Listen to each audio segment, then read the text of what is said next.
Hey there, and welcome to this video lesson all about how to name your business properly. You can also come back to this lesson at any time when you're ready to name a product or an offer, because you're pretty much going to go through the same steps. So in this module, we're going to talk about what you want to name your business and how to figure that out. We're going to talk about trade names or doing business as names, otherwise known as DBAs. Search tips that I'm going to give you step by step of what steps to go through and places to look when you're trying to name something in your business. And then the steps that you should take immediately once you've actually selected a name. So what do you want to name your business? If you haven't named your business already, these are some of the things that you might want to consider. Do you want to name it after yourself and just name it as like a Vander Wielen LLC so that it keeps it kind of broad, gives you flexibility? Do you want a creative business name that describes what you do? It's really up to you. There's not a right or a wrong answer.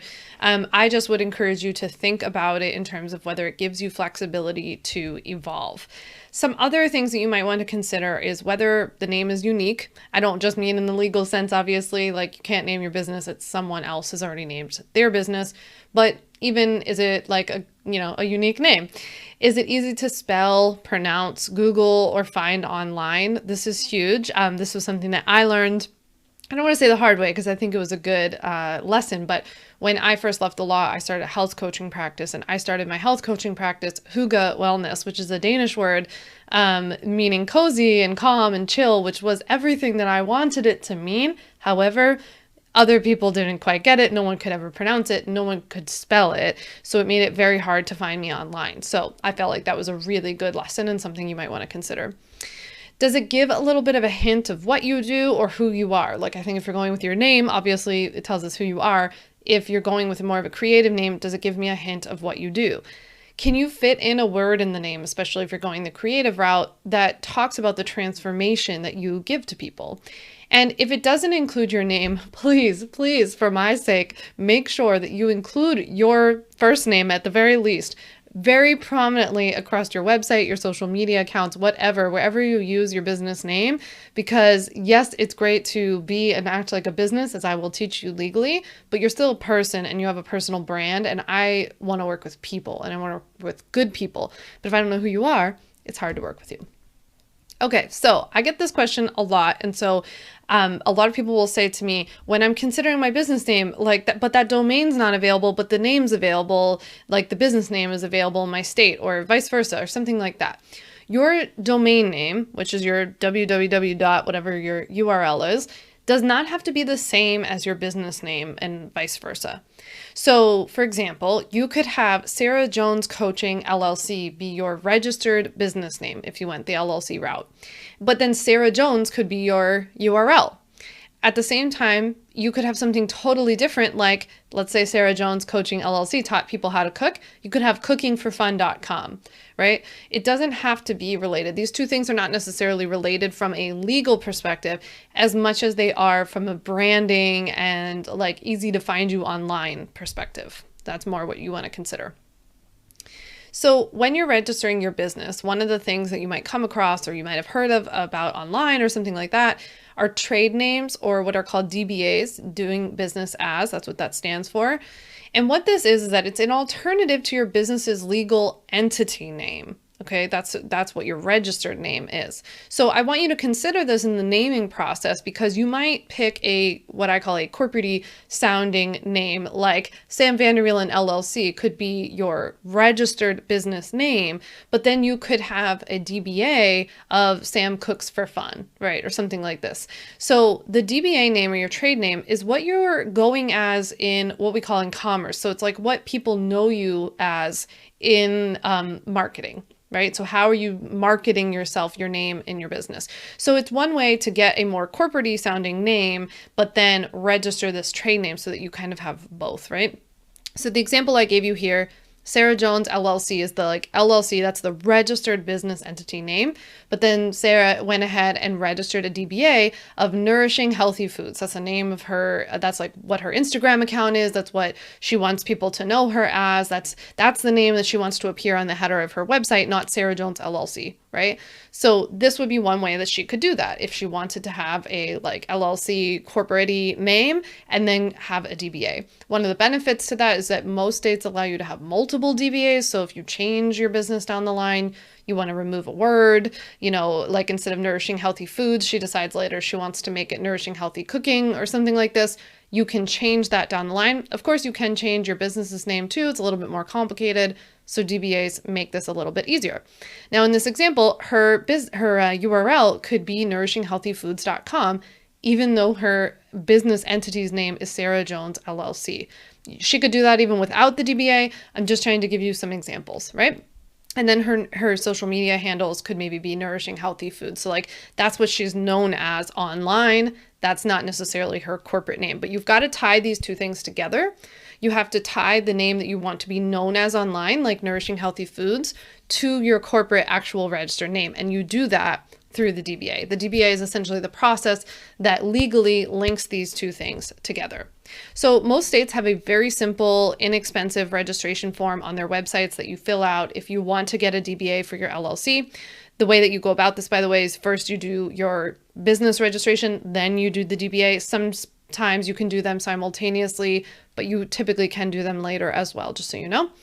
If you're interested in learning what this looks like in your state, I recommend that you Google whatever your state is, like Pennsylvania trade name registration or Pennsylvania DBA registration, and only go to your state's website. Don't go to all the advertising and marketing sites that are trying to get you to hire them to do it for you, because it's you, even if you decide to go that route, that's okay. But for right now, what I want you to do is just go to your state's website so that you understand what this process looks like, what the fees are, and probably how simple it is, because I think you could take a stab at it. You can typically add one later as well, like I mentioned earlier. Okay, so now we want to get into, let's name something in our business. Let's figure out what this business name is, and for your DBA names. Okay, these are steps from here on out. What I'm talking about is naming anything from the actual business entity itself to the DBA, to your URL, to your social handles, to whatever, your names of your programs, anything. These are the steps that you take to name things in your business. So when it comes to the business side, the business names, one of the first steps that you should do is that you need to check if anyone in your state already has the name registered already as a business. So the first thing that you do is you Google whatever your state is, like Pennsylvania, business name search. And you want to go to, again, only your state's actual website. There should be some site. Sometimes it's on like the Secretary of State's site or Commerce or Business Department. Every state, of course, has something different, but you want to go to your state's website and look. There should be, when you Google that, there should be a link that comes up to search your for business names that are available in your state. You're going to type in the name that you're thinking about, both the LLC name or the full formed registered name. And if you're going to go the DBA route, you also need to check that. But you're going to try variations of your name, because it's not just about whether there's like an exact match, right? You want to check different things, like add an ing or an ly or whatever. Try shortening certain things.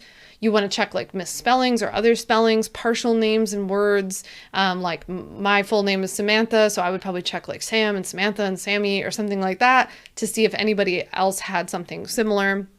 You want to look in your state. Now, this is just one step. All of these steps that I'm going to be teaching you today are cumulative, right? Not one of them. It's not like if just this one's okay, then you move on, right? Because the idea here is that maybe someone didn't register a business in your state with your name, right? And that would be like a hard no, that you couldn't register your business under that name. But maybe somebody in another state has it, or maybe some company has a product named the same thing. So that's why this step is just the first step, and then we're going to move on to number 2. One thing that I like to encourage you to do early is to check the URL, not because these two things are necessarily legally related. I just think it's a really good sign to you to see like, oh, there's already a company out there that has this name, or there's already a big company that like has a product named this thing and they bought the URL for it. So I think it's just a really good way to figure out if somebody else is using the name. So I want you to check the URL for whatever names you're going to register, even if that's not the name that you're going to ultimately get for your URL, or even if you are going to register a DBA. I want you to always check URLs, like go on GoDaddy, check what the URLs are. And if there are any close variations that somebody has got, because trademark law or intellectual property laws are not just about exact matches. We need to know that there's not something that's too similar either. You also just want to check to see if your URL is available. Like if you want to have your URL be the same as your business name, you want to know that it's available, and then you want to know how expensive it's going to be, because some of them can be really cheap, some can be really expensive. Step 3 is that you want to thoroughly check all social media channels. So I'm talking Facebook, Instagram, Twitter, all the things, right? You want to see if those handles are available. You want to see if there are any variations, like similarities, all of that kind of stuff. You don't want somebody else out there with like the same or similar name, especially doing the same or similar thing.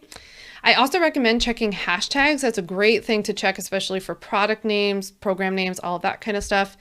Making sure you're not ripping off somebody's like tagline or slogan, logo, all that kind of stuff. And then you also want to check things like Facebook pages, groups, right? Groups are a great way to see if something is, if someone using a name for like a program or something like that. Step 4 would be to check to see if anyone has trademarked whatever word or phrase that you're looking for. So you go to the USPTO website, which I've linked to in the handout that's associated with this training. You should be able to see it right on the side of the page. You're going to go to the USPTO's website, go to the trademarks, then go to search, and then you're going to search under word marks and see if anybody has registered a trademark for the word or phrase that you're looking to name. Step 5 is to just keep searching, right? I want you to think of all the places. Now, depending on what you do, there could be nooks and crannies on the internet that I don't know about or that I might not be naming here. So I want you to put your creative thinking cap on and think like, where would this stuff hang out? Where would this person be? Is there a platform that maybe I'm not mentioning? Obviously, a Google search, like a thorough Google search. I had somebody rip off my stuff one time, and she said that she didn't see, like she Googled it and didn't see anything come up. And when you Google this phrase, I'm actually every single listing for like 10 pages. So it was pretty funny. So do a Google search, basically the way I want you to think about this is like, I want you to be able to back yourself up. If somebody ever comes at you and says, hey, you're using my phrase, you can be like, well, these are all the things that I did and I didn't see this anywhere, right? So I don't understand how I was supposed to see this. So you want to look in all of these places: Google search, Amazon, Etsy, eBay. It really depends on what you do. Okay, so do you know what name that you want to go with, depending on whether it's for your business, your program, whatever it is? If it's your business, you need to next go and figure out your entity type, like an LLC or sole proprietorship, and register. Follow the modules inside, follow the lessons inside of this module. By doing the registration steps, you will be reserving your name in your state, right? So even if you're not ready exactly to launch and start working with people, we don't want somebody else to go out there and register their business under the same name.